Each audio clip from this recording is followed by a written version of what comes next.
मैं संघ हूं। आज मैंने 96 वर्ष का सफर तय कर लिया है और 97वें वर्ष में प्रवेश कर रहा हूं। वर्ष 2025 को मैं 100 वर्ष का हो जाऊंगा। वर्ष 1925 में विजयादशमी के दिन नागपुर में डॉक्टर केशव राव बलिराम हेडगेवार जी ने मुझे संघ रूपी जिस बीज के रूप में रोपा था, तब किसी ने भी नहीं सोचा होगा कि मैं एक वट वृक्ष बन जाऊंगा। आज इस वट वृक्ष की कई शाखाएं राष्ट्र निर्माण कार्य में लगी हुई हैं। संघ के प्रथम सरसंघ चालक हेडगेवार जी ने अपने घर पर 17 लोगों के साथ गोष्ठी में मेरे गठन की योजना बनाई थी। इस बैठक में हेडगेवार जी के साथ विश्वनाथ केलकर, भावजी कावरे, अण्णा साहने, बालाजी हुद्दार, बापूराव भेदी आदि लोग मौजूद थे। मेरा क्या नाम होगा, क्या कार्य होंगे, सब कुछ समय के साथ धीरे धीरे तय होता गया। उस वक्त हिंदुओं को सिर्फ संगठित करने का विचार था। यहां तक कि संघ का नामकरण राष्ट्रीय स्वयं सेवक संघ भी 17 अप्रैल 1926 को तय हुआ।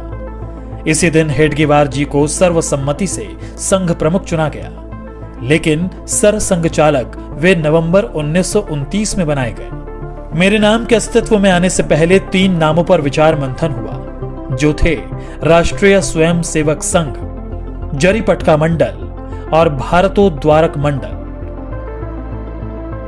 जिसके लिए बाकायदा वोटिंग भी हुई। नाम विचार के लिए बैठक में मौजूद 26 सदस्यों में से 20 सदस्यों ने राष्ट्रीय स्वयं सेवक संघ को अपना मत दिया, जिसके बाद मैं यानी आरएसएस अस्तित्व में आया। पिछले कई दशकों से लगातार देश के कोने कोने में संघ की शाखाएं लग रही हैं। हेडगेवार जी ने व्यायामशालाएं और अखाड़ों के माध्यम से संघ कार्य को आगे बढ़ाया था। स्वस्थ और अनुशासित स्वयं सेवक होना उनकी कल्पना में था।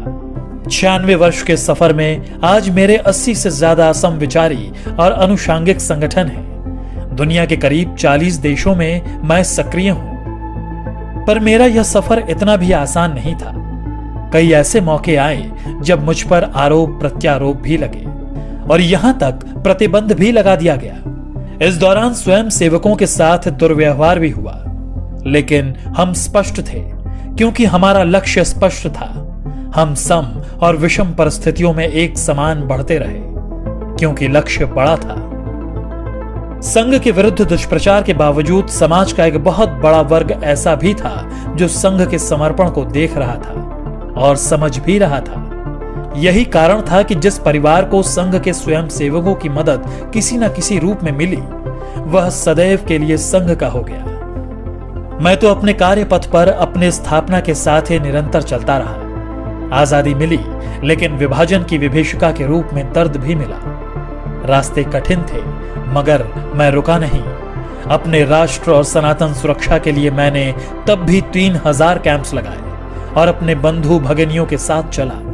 वर्ष 1962 में जब चीन ने धोखे से देश पर हमला कर दिया, तब मेरे परिवार के स्वयं सेवकों ने बखूबी अपना राज्य धर्म निभाया और जान पर खेलकर सरहदी इलाकों में रसद पहुंचाने में सेना की मदद की। इससे प्रभावित होकर तत्कालीन प्रधानमंत्री नेहरू ने 1963 में गणतंत्र दिवस की परेड में संघ को आमंत्रित किया।